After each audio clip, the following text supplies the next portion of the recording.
예, 예, 신약 성경이요. 이제 몇 주 지나면 좀 익숙해지실 것 같아요. 이제 금방.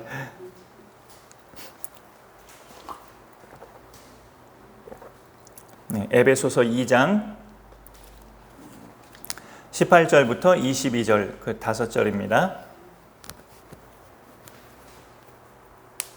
311페이지쯤, 제 성경은 311페이지쯤 되겠습니다. 예. 네.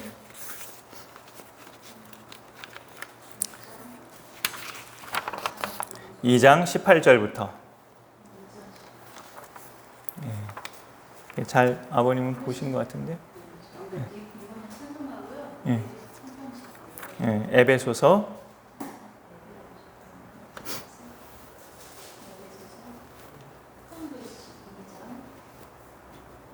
그다음에 아 그래요?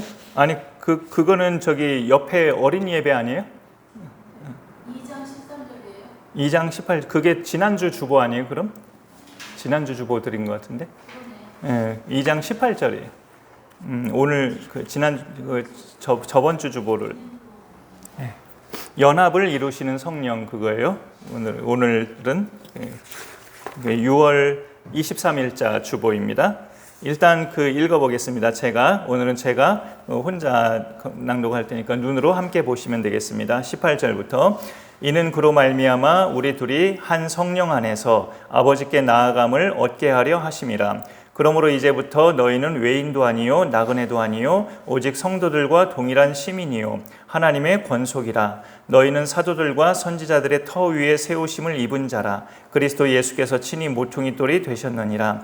그의 안에서 건물마다 서로 연결하여 주 안에서 성전이 되어가고 너희도 성령 안에서 하나님이 거하실 처소가 되기 위하여 그리스도 예수 안에서 함께 지어져 가느니라. 아멘. 예, 주중에 예배 오실 때 또 참고되시라고 그 주간의 주보는 보통 이제 테이블 위에 있고요. 지나간 주보들은 이제 꼬지에 그렇게 꽂아져 있습니다. 그렇게 말씀을 드립니다. 오늘 제목은 연합을 이루시는 성령인데 몇 달 전에 끝난 그 주말의 드라마 제목이 생각나요? 효시민의 각자 도생. 이 각자 도생이라는 말이 이제 현대를 살아가는 이 사람들의 생활 방식이 된다는 것을 많이 느낍니다. 개인주의, 또 파편화, 또 서로 챙기기보다는 그냥 각자가 자기 먹을 것 챙기고 각자가 자기 살 길 살아가는 그런 시기가 이 현대의 사회라는 생각이 들어져요. 그거에 장점도 있긴 하겠지만 단점은 이렇게 가족애가 점점 무너질 수 있고 공동체성이 무너질 수 있고 자기 중심적인 그런 시대가 되어버리는 거죠. 그렇지만 기독교 신앙생활, 성경에서 말씀하고 있는 기독교 신앙생활은 서로가 믿는 자들끼리 이렇게 모였을 때 하나됨을 힘써 지키는 것이 기독교 신앙생활입니다. 하나님과 죄인인 우리는 그 성향상 절대 하나가 될 수 없었어요. 하나님은 지극히 거룩하시고 우리는 말하자면 더러운 죄인이고, 그래서 거룩하신 하나님과 더러운 죄인이 만나지는 것도 불가능하고 하나 되는 것도 더 불가능한 일인데, 그 중간에 이 땅에 오신 예수 그리스도가, 사람으로 오신 하나님의 아들 예수님이 우리 죄의 대가로 십자가에서 죽으시고 부활하심으로 그거를 믿는 사람은 하나님과 하나됨을 이룹니다. 그 사람의 믿음 때문에. 동시에 내가 예수 믿는 사람이라면 하나님과 하나됨만 이루는 것이 아니라 같은 믿는 자들끼리도 하나됨을 이루어요. 처음엔 서로 어색하고 잘 이름도 얼굴도 알지 못하고 그런 관계였어도 서로가 예수 믿는 사람이라면 서로가 이제 그 어색함이 점점 물러져 가면서 서로가 하나됨을 또 그렇게 이루어 나갑니다. 성경에서 가르치는 우리 신앙생활의 아름다운 점은 예수 믿고 나서 혼자서 알아서 신앙생활 하는 게 아니라 서로 신앙생활도 챙겨주고 격려해주고 독려해주면서 함께 지어져 간다는 것. 성경에서 말씀하는 표현이에요. 우리 믿는 사람들은 서로가 이렇게 함께 지어져 가는 공동체입니다. 오늘 22절에 너희도 성령 안에서 하나님이 거하실 처소가 되기 위하여 그리스도 예수 안에서 함께 지어져 가느니라. 제일 마지막 절에 그렇게 있었죠. 함께 지어져 가는 그 공동체를 우리의 흔한 말로 교회라고 하는데요. 이 교회, 더 놀라운 것은 이 교회가 제가 지금 방금 읽은 22절에 보니까 하나님이 거하실 처소가 된다. 하나님이 여기 계신다는 거예요. 우리 눈에 안 보이는데.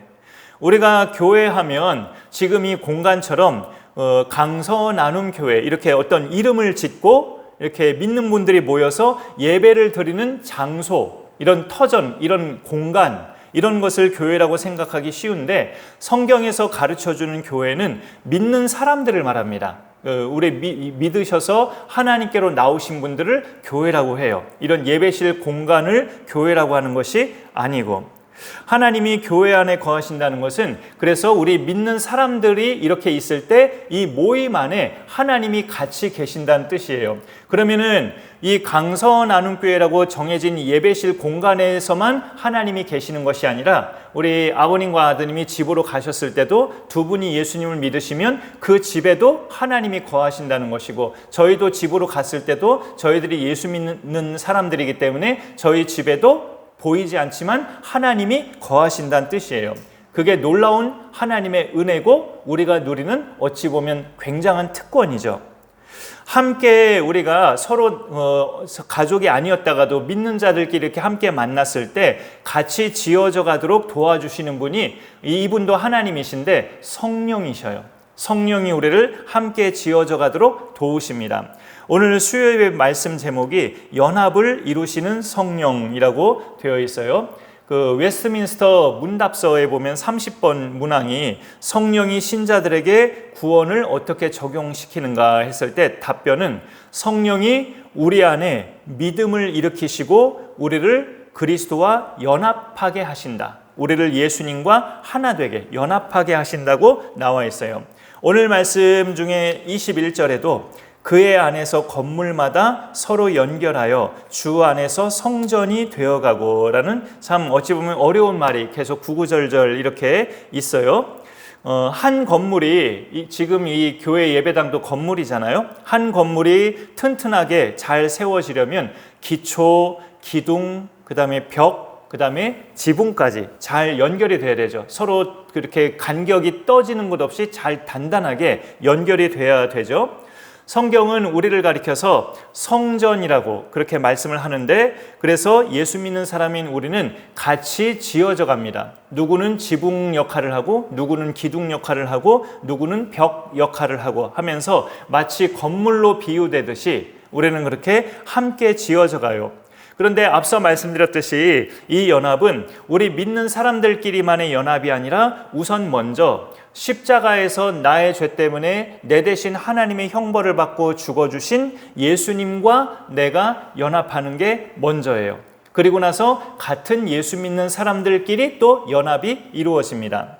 여기 오늘 본문으로 읽진 않았지만 2장의 13절을 성경책으로 다 펼쳐져 있으시니까 2장의 13절을 보면 이제는 전에 멀리 있던 너희가 그리스도 예수 안에서 그리스도의 피로 가까워졌느니라 이렇게 말씀합니다. 예수 그리스도의 피로, 그가 십자가에서 피 흘려 죽으신 덕분에 예수님과 상관없이 죄인으로만 살던 우리가, 예수님 옛자도 모르고 예수님은 저 멀리 계셨던 분인데 그분이 십자가에 피 흘려 죽으셨는데 내가 그 사실을 믿음으로 이제 그 예수님과 내가 가까워졌다는 거예요.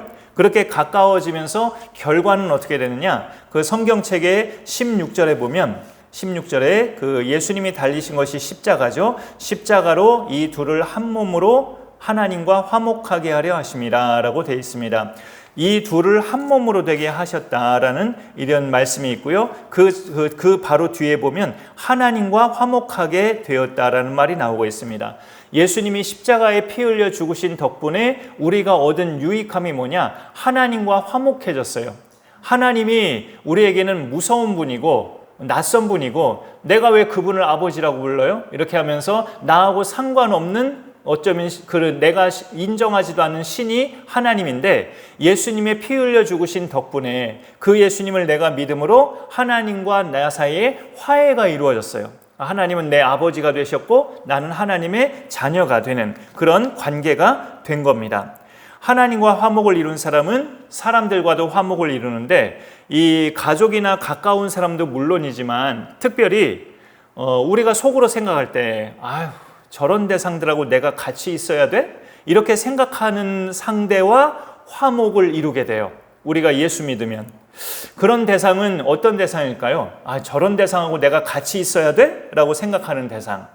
얼굴조차 보고 싶지 않은 어떤 원수라든가, 우리 집안에 해악을 끼친 원수라든가, 아니면 나는 공부를 많이 한 수준이 높은 사람인데 나하고 같이 있는 상대는 좀 별 볼 일 없어 보인다든가, 우리나라 옛날로 말하자면 양반들이 있는 곳에 천민들이 함께하지 못했고, 미국으로 말하자면 옛날에 백인들이 있는 곳에 흑인들이 함께 있지 못했어요. 성경에서 그런 생각을 가지고 살던 사람들이 누구들이었냐면 유대인들이에요. 유대인들, 이스라엘 사람들. 그들은 어떤 사람들에 대해서 그런 생각을 했냐면 자기들과 같은 유대인이 아닌 다른 모든 타 민족에 대해서, 유대인 아닌 다른 사람에 대해서 다 그렇게 생각을 했어요. 유대인들은. 이 유대인이 아닌 다른 사람을 성경에서는 이방인이라고 표현해요. 이방인. 근데 여기 오늘 말씀 본문은 아니지만 그 같은 장의 16절에서 또 십자가로 이 둘을 한 몸으로 이렇게 이루었다라고, 한 몸으로 되게 했다는 것이, 이 둘이 뭐냐? 이 둘이 유대인과 이방인이에요. 유대인과 이방인, 이 둘을 예수님이 십자가에 죽으심으로 하나로 되게 하셨대요. 서로 껄끄럽고 서로 원수지간 같았던 유대인과 이방인이 예수님이 십자가에 죽으심으로 한 가족처럼 그렇게 하나가 되었다라는 이야기죠. 이 둘이라고 표현되어 있는데 18절로 가면 표현이 더 친숙해집니다. 18절로 가보면 이는 그로 말미암아, 그가 그 그리스도 예수님을 말하죠. 그로 말미암아 우리 둘이라고 되어 있어요. 그 16절에는 그냥 이 둘이라고 되어 있는데 18절로 가보니까 우리 둘하고 더 친숙해졌어요. 둘이. 우리 둘, 이방인과 유대인을 말해요. 우리 둘이 한 성령 안에서 아버지께로 나아가게 되었다.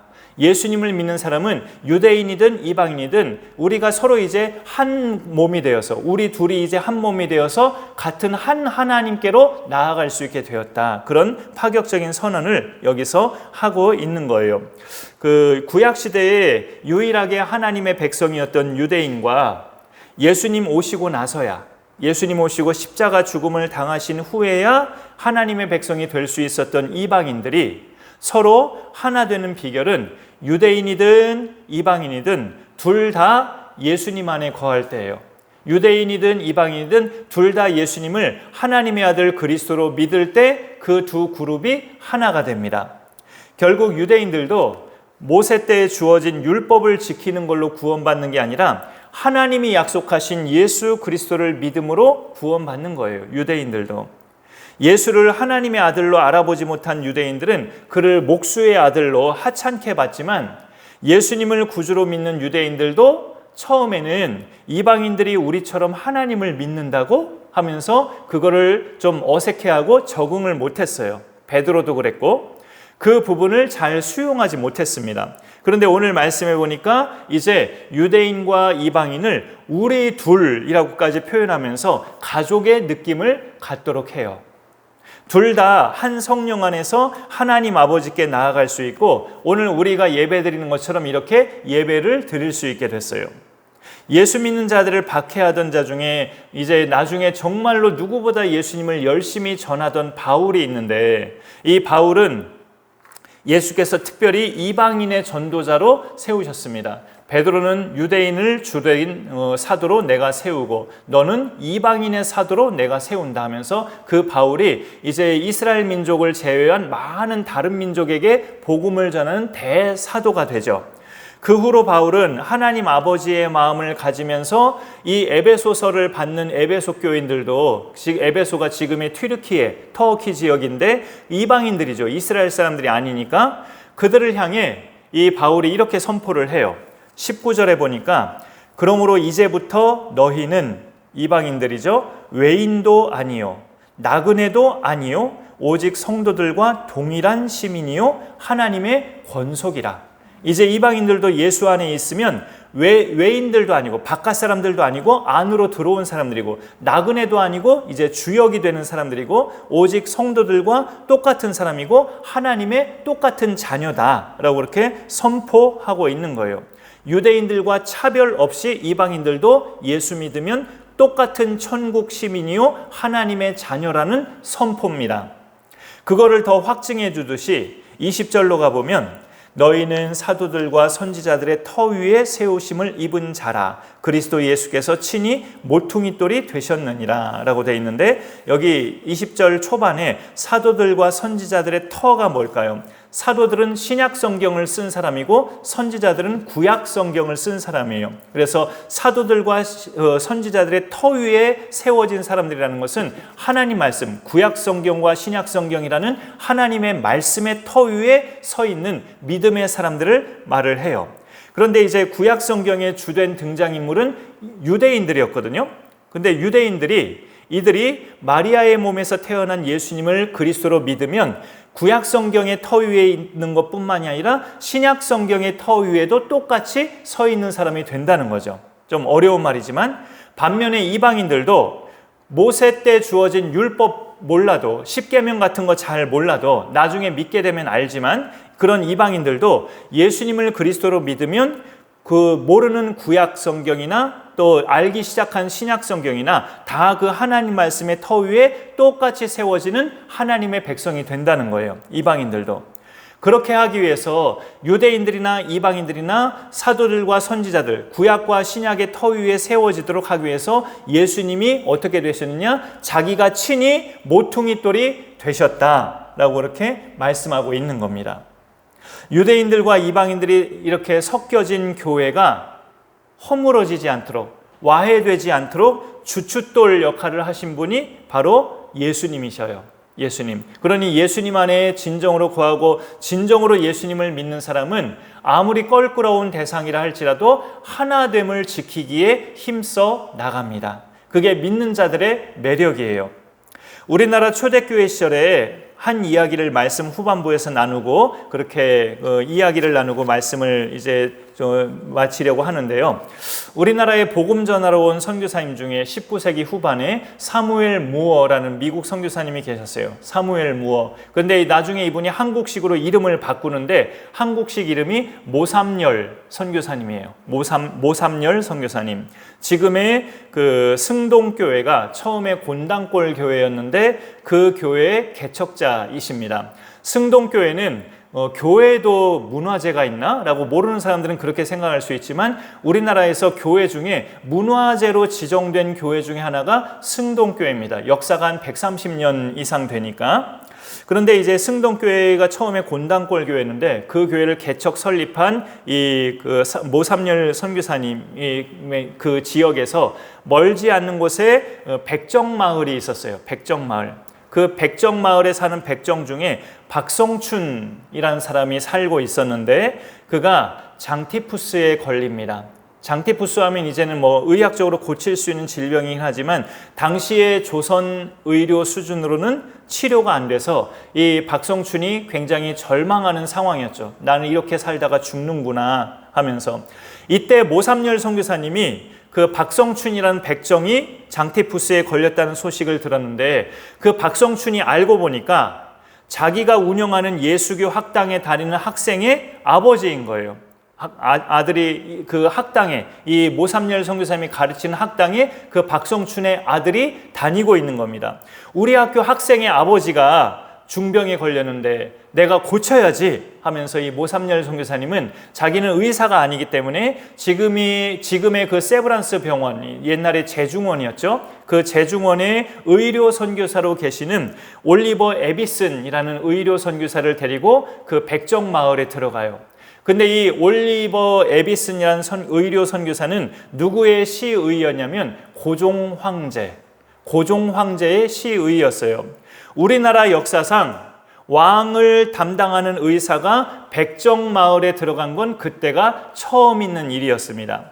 그런데 이 에비스는 정성을 다해서 장티푸스에 걸린 이 박성춘을 치료해 줘요. 박성춘이 낫게 돼요. 이 박성춘은 은혜를 갚고 싶은 마음에 모삼열 선교사님이 목회하고 계시는 그 곤단골 교회에 등록해서 예수 믿는 신자가 돼요. 이 박성춘이 자기 장티푸스 고쳐준 그 의인이 그 에비슨 선교사지만 그 에비슨을 소개시켜준 모삼열 선교사님이었기 때문에 그분이 목회하는 교회에 등록해서 신자가 된 거죠. 그런데 문제가 생긴 게 뭐냐면 곤단골은 양반촌이에요. 그 곤단골 지역이. 따라서 그 곤단골 교회는 양반들이 다니는 교회로 시작이 됐어요. 근데 그 양반들만 다니는 교회에 갑자기 백정이 들어왔으니 당연히 교회가 시끄러워지죠. 양반 교인들이 모삼열 선교사님에게 건의를 합니다. 저 박성춘 다른 교회에 보내라고, 우리하고 어떻게 같이 있냐고 저 백정이 하면서 보내라고 모삼열 선교사님에게 건의를 했어요. 근데 선교사님이 거절을 하십니다. 하나님 앞에 모든 인간은 신분을 초월해서 평등합니다 라면서 그들의 요구를 거절해요. 그러자 양반 교인들은 그 선교사님의 결정을 수용하지 못하고 그 교회를 나와버려요. 그 교회를 나와버려서 다른 곳에다 자기들끼리 또 다른 교회를 세웁니다. 이 양반들이. 양반들의 그런 행동을 보고 박성춘은 오기가 생겼어요. 양반들이 떠나버린 그 곤단골 교회의 빈자리를 채우기 위해서 이 백정 박성춘은 서울 근교의 모든 그 백정 마을을 찾아다니면서 이렇게 전도를 합니다. 백정으로 태어나서 사람 대접 못 받는 우리를 사람 대접해주는 교회가 있습니다. 여러분 그 교회로 다 나오십시오. 우리를 사람 대접해주는 교회가 있습니다 하면서 이 백정 박성춘이 백정 마을을 다니는 곳곳마다 그렇게 외치면서 전도를 했어요. 박성춘의 외침은 똑같은 백정들의 마음을 열게 했어요. 그 결과 양반교회로 출발했던 곤단골 교회는 백정과 천민으로 가득 찬 교회가 됩니다. 따로 나간 양반들은 그런 곤단골 교회를 보면서 저 백정들의 교회 하면서 처음에는 되게 무시했어요. 그런데 곤단골 교회가 계속 부흥하는 거예요. 점점 커지고. 나중에 어떤 역사가 일어나냐면 따로 나간 양반들이 우리 교회와 합치자고 그런 제안을 해요. 양반들이 찾아와서, 백정들을 찾아와서. 결국 그 백정들이 양반들의 제안을 받아들이고 지금의 인사동에 새 예배당을 마련했습니다. 아무리 교회라도 그 당시로서는 양반과 천민이 하나 되는 것은 정말 기적과 같은 일인 거예요. 그 교회가 지금 인사동에 있는 승동교회의 모체입니다. 그로부터 점점 신분과 상관없이 함께 예배드리는 분위기가 이제 되어 갔는데 그렇게 해서 1911년에 장로 선출 투표가 있었어요. 교회가 설립되고 두 번째로 장로를 뽑는 그런 투표가 있던 날이었는데 이 박성춘이 장로 후보에 올랐는데 양반 출신 후보를 제치고 박성춘이 그 승동교회 2대 장로가 됩니다. 2대 장로가 돼요. 이때는 이미 1911년이라 일제강점기로 들어선 시기였지만 여전히 조선의 사회적 분위기는 신분을 따지던 시대였는데 예수님의 복음이 그거를 뛰어넘는 하나님의 능력이 되는 겁니다. 백정 출신이 교회의 장로가 됩니다. 이스라엘 유대인과 다른 민족 이방인들이 예수 안에서 한 가족이 되는 것처럼 우리나라 초대교회 시절에는 신분을 초월해서 예수님 안에서 한 가족이 되는 역사들이 일어난 거예요. 이 일을 하시는 분이 누구시냐? 성령이라고 해요. 성령. 연합되게 하시는 분이 바로 성령이십니다. 신분, 혈통, 재력, 집안 배경, 학력 이런 것들을 다 초월해서 우리를 한 가족으로 연합되게 하시는 영이 바로 성령이셔요. 그 성령의 인도를 받을 수 있는 분이 누구냐면 예수님을 그리스도로 믿는 사람들만이에요. 예수님을 나의 구세주로 믿는 사람들만이 성령의 인도를 받고 껄끄러웠던 대상들과도 하나됨을 이루고 원수였던 대상까지도 하나됨을 이루고 가족과 같은 그런 놀라운 역사가 일어나는 그런 공동체가 예수 믿는 공동체입니다. 우리 강산한 교회가 그런 은혜의 공동체, 사랑의 공동체로 하나님 앞에 계속 거듭나고 세워져가는 귀한 그런 은혜의 교회가 될 수 있기를 간절히 축원합니다. 제가 기도하겠습니다. 하나님 감사합니다. 오늘도 우리에게 말씀하여 주셔서 감사합니다. 오늘도 함께 오신 분들과 주의 말씀을 나누며 에베소서 2장 말씀을 통해 우리를 연합하게 하시는 성령님에 대해 함께 말씀을 나누게 하시니 감사드립니다. 이 말씀을 따라 우리의 믿음 생활이 하나님 앞에 잘 세워지게 하시고 하나님이 더욱더 기뻐하시는 예수 믿는 사람인 것뿐만이 아니라 성령의 인도를 잘 받으며 날마다 믿음 생활에서 승리해 나가는 우리 모두가 되게 하여 주옵소서. 감사드리며 예수님의 이름으로 기도 올리옵나이다. 아멘.